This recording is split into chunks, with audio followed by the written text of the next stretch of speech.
Welcome to Bat Signals from the Multiverse, your weekly spotlight on comics, TV, and cinema. I'm Bradley Butin, the Emperor of Awesome. Each week I shine the signal on one title, breaking down what critics and fans are saying, rating their takes on the signal scale. Then I'll serve up my own review using the signal review system, shining the light on plot, acting, entertainment, visuals, and rewatchability. And then I see where I rank among IMDb, Letterboxd, and a Metacritic and Rotten Tomatoes. Today, we are talking about The Strangers, Chapter 2. All right, this one's going to be different. I try to keep a lot of things positive, but I'm trying, guys. I'm really trying. All right, here's a quick synopsis. On the final day of their cross-country road trip, a couple's vehicle breaks down, forcing them to take refuge in a remote Airbnb. As night falls, three masked strangers terrorize them until dawn. Yeah. You know what? Let's get into the creatives, and then when we get into the signal review system, I got things to say, but let's see what everybody else is saying first, okay? Let's go over the creatives. That way we know how they got here. We can know who's directing it and what they directed before. We know who wrote it and what they wrote before. And so maybe we can piece together some of the good, the bad, and the ugly. So here we go. This is directed by Rennie Harlan. He's produced Driven, Devil's Pass, produced Cliffhanger back in the day, and Cutthroat Island. Written by Alan Cohen, writer King of the Hill, Due Date, The Freak Brothers, and Do Over, and also co-written by Alan Friedland, King of the Hill, Due Date, Impastor, and Do Over. Top stars is Madeline Patish, plays Maya from Riverdale, Sightless, The Strangers Chapter 1, and Shadow Diaries. Brooke Lena Johnson plays Nurse Danica from You, South of Hell, The Crying Dead, Whisper Me Home. Gabrielle Basso plays Gregory from Super 8, The Kings of the Summer, Hillbilly LG, and American Wrestler. And finally, Ben Cartwright plays Rudy from Sherlock Holmes, The Imaginarium of Dr. Parnassus, great movie, Fearless, and Eve. All right, let's get right into the critic reviews here. I think these might be entertaining. Let's go ahead and see what they got. From Keith Garlington, from Keith and the Movies, he says this: it's hard to make the case that Chapter 2 has anything new to offer, yet I can't deny its entertainment value, which is mostly the result of Rennie Harlan's craftsmanship. All right. Lane Mills from Geek Vibes Nation says, it's difficult to say you've seen this before, because that's been said a million times about a million movies. But truly, you have.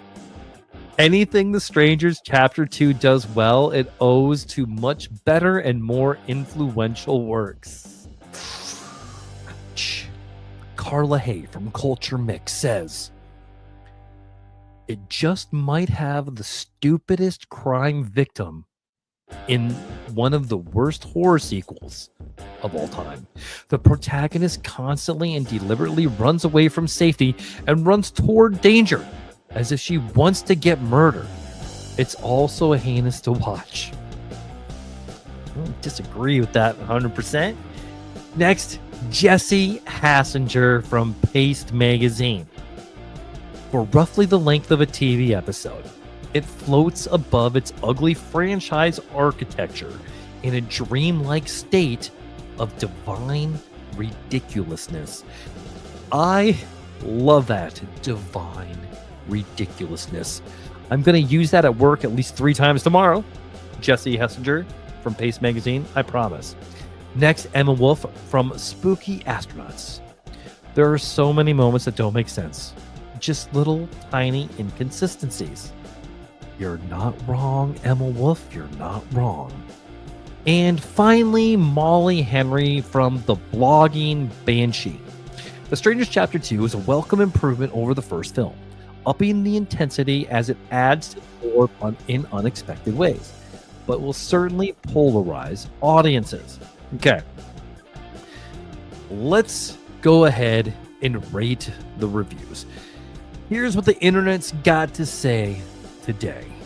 All right, here's my quick little disclaimers, just so people don't, think I am the one writing all these. I'm not. I'm reading what other people have done. I'm on a mission to dig up the juiciest, most over-the-top bad reviews I can find. Sometimes it's kind of hard. Picked purely because the title caught my eye. Why? Because there's no drama in a good review. That's why. The more unhinged to petty or bizarre the complaint, the higher it rates on the signal scale. Let's take a look at that signal scale. I got 5 levels. Level 1, we're calling this Alfred Calm, gentle, reasonable critique. Level 2 is going to be a Gordon stern look, serious, sharp criticism that still keeps its composure. 3, right there in the middle, a Harley side eye, a little unhinged, funny, or nitpicky. It's clowning around, but not totally destructive. 4, this is the two-face flippant, split between fair points and total nonsense. And finally, I can't have a Batman-themed podcast named Bat Signals from the Multiverse without having the Joker's meltdown of a level 5. This is pure chaos and unhinged hate. All right, so let's see where this is going to go. We're going to start with All-Star. They gave this a 1 out of 10 and is titled, They Just Don't Even Care. Warning, spoilers. They are spitting on the grave of this whole franchise. Genuinely curious as to why she was so loud the whole entire movie. Absolutely hooting and hollering. No wonder they kept finding and beating her up. It really had me wondering how anybody could be so stupid. And to the people who thought the first one was bad, wait until y'all see the CGI boar scene. Like, why are we getting backstories that nobody asked for? They are supposed to be strangers, not acquaintances. For a movie that reportedly went through reshoots, there is an unbelievable amount of sloppy CGI, especially the blood. There's a late scene moment where the blood literally floats on a shirt and glitches as the character moves. And don't forget the bizarre CGI animal scene with the boar. They were so broke to show the animal they had to use the camera as the POV from the animal's perspective for most of it. Skip this hideous trash of a film. It's honestly embarrassing. The director needs to be fired. I am disgusted. I saw this. Part 3 needs to be canceled. Please stop me because you are spitting on the grave of this whole franchise. All right, All-Star. Little more than gentle. I think you got past Gordon stern look. I don't think you're wrong in any way. Maybe a little bit unhinged. Maybe he's split between fair points and total nonsense. I don't think there's any total nonsense in there. We are going to go with a 3. This is going to be a Harley's side eye. All right, next. This is from Jared 25331 in another 1 out of 10 and is titled, See You in Chapter 3, Rennie Harlan. Warning, spoilers. The Strangers Chapter 2, 2025, is the 4th entry in the Strangers franchise, the 2nd entry in the standalone trilogy, and it was once again directed by Rennie Harlan. I just got done watching this movie, and it was worse than Chapter 1, 2024. But that's what Rennie Harlan is known for nowadays. Also, I am getting the heavy spoilers with my negatives because I have stuff to say. All right. Positives for Strangers Chapter 2, 2025. Madeline Petitia's performance is the only good thing about this movie. You know what? I agree with that. I agree. Negatives from The Strangers Chapter 2 2025. This whole movie is just one big chase sequence for almost 100 minutes, and it might be the worst and most boring chase sequence I've seen in a horror movie ever. The townspeople living in this forest are some of the most idiotic and infuriating stupid people I've ever seen in a horror movie. They are constantly giving Patishas dirty looks as if they're working alongside the strangers, except they aren't. Because the strangers killed these idiots, so why they are doing this, and I want an explanation from Rennie Harlan. The kills are all off screen, so there isn't anything for slasher fans like me to enjoy here.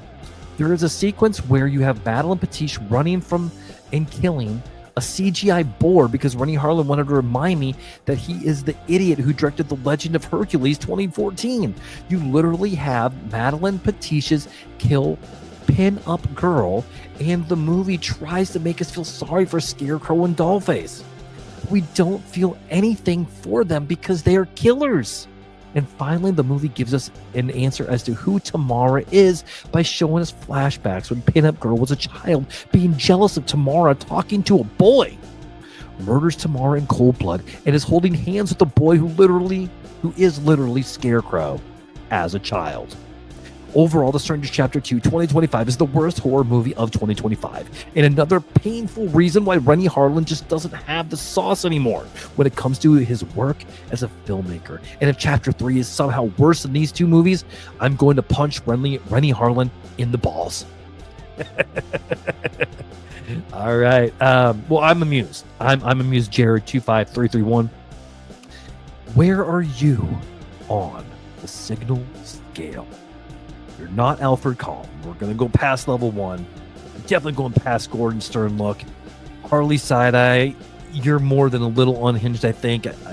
But you know what? There are some more fair points, but there is some total nonsense there. You are a 4. You are a two-face flip-out, which is split between fair points and total nonsense. You, sir, get a 4. Okay. Last review.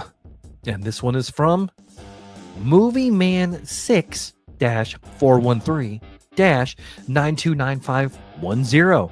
And this is a 2 out of 10. Okay. This is a little bit longer. Whew. Okay. Let's do this.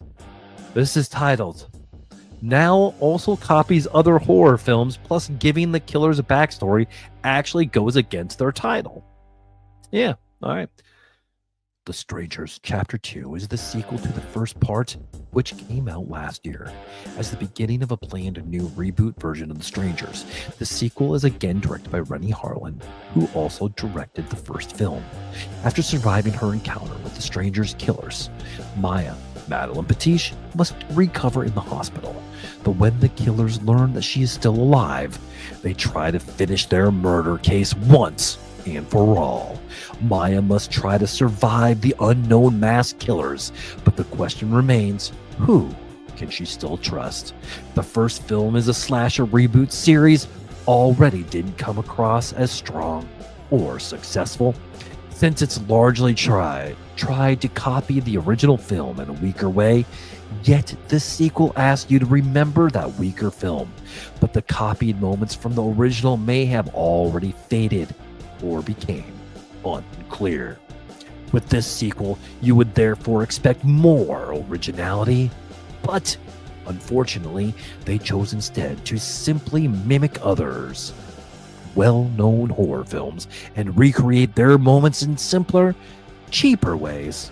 Horror fans will quickly recognize these copied moments and may become easily annoyed by the cheap imitations. The second film even goes so far as to copy not only famous horror movies, but also other films, again in cheap and simplistic ways. In addition to leaning so heavily on the familiar and lacking originality, the scary moments also aren't very suspenseful.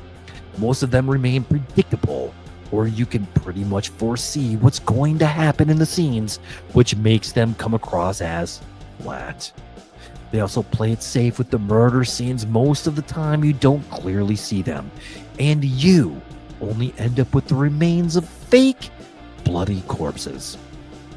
The characters again make any horror cliche decisions, which after a while can become irritating or simply make you stop caring about the victims altogether. For a change, this film also shows more of the killer's actions, but unfortunately, they too make dumb cliche decisions, causing you to lose interest in these characters as well. Sadly, the filmmakers also choose to give the stranger's killers more of a backstory, but getting to know the killers and understanding their actions actually goes against their title and the title of the film series itself, The Strangers. Okay, I actually kind of like this review. We're definitely not. I don't think they were a little unhinged or funny. I think this is going to be a straight up number 2. This is going to be a Gordon's Stern look. There we go. We have 3 reviews. We got a 2, we got a 3, and we got a 4. So we went anywhere from Gordon's Stern look to the Two-Face flip out. It's been a while since I've done a Joker. Let's see. Okay. Do you agree or disagree with the reviews? Were there any points in the reviews that you didn't think of? Were the reviews actually valid? All right. Here's the deal. When I did this last week for Big Bold Beautiful Journey, going over the reviews changed my review huge. I liked it a lot less than I thought I did, and that's why I go into the Signal review system after I do the audience reviews. Okay, so it is time for the Signal review, and this is what it is. The Signal review system is a unique Gotham-themed rating system designed to help you decide if a movie or TV show deserves a light up of the night or fade into the shadows. Each title is scored across 5 key categories: plot, acting, entertainment, visuals, and rewatchability, with 5 points per category, totaling 25 points.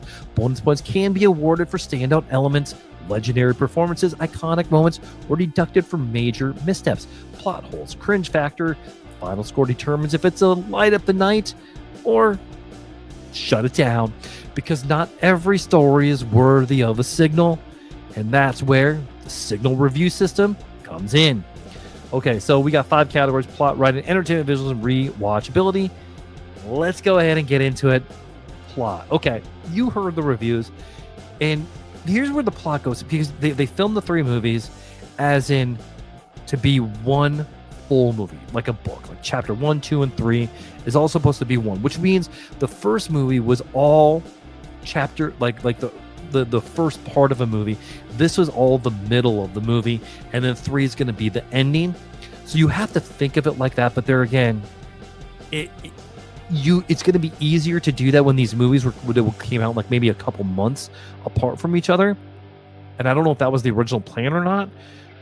But when they come out like a year and a half apart, I forgot a lot about this, and that did hurt me because I didn't watch the first one, and I didn't care to watch the first one. I didn't like it enough, but I do want to see where it goes. I'll watch chapter 3 as well. But with that, the plot, I'm giving this a 1 for the story, because if you're going to do this, yes, you can still do it, but you have to make sure that each part can feel like a movie, or why are you even doing it? Make it a TV show. This would have been a better TV show on Max or Prime or something like that than it is on the movie. And I hate saying that because I am a big fan of theatrical experience. I work for a movie theater. Okay, next, writing. Did they sell it? No, they really didn't. But I will say Madeline Patiche, if you say, I'm sorry if I'm pronouncing that name wrong, she was really good in it. And so for that, I can't give this a 1. I have to give this at least a 2 because, like, she was really, really good. So there it is. We got a 1 for plot, 2 for writing, entertainment. Is this worth your time? Not really. But it got to the point where it was getting so bad that I wanted to see how it was going to end. So I couldn't give it a 1. I couldn't give it a 0. So for that, because it actually passed any bad expectation I had to actually go like almost in the negatives, I have to give it a 2 for entertainment. And now visuals. This is the eye candy check. This is Was it good to look at? Did the scenes make sense? Not really. I mean, like they keep on talking about that boar scene, but it was so tropey and dumb. I mean, like these people kill everybody in a hospital to kill this one person, and there's nobody there. And the whole movie was set up like that. It was like all these town people, they just go around and killing whoever they want.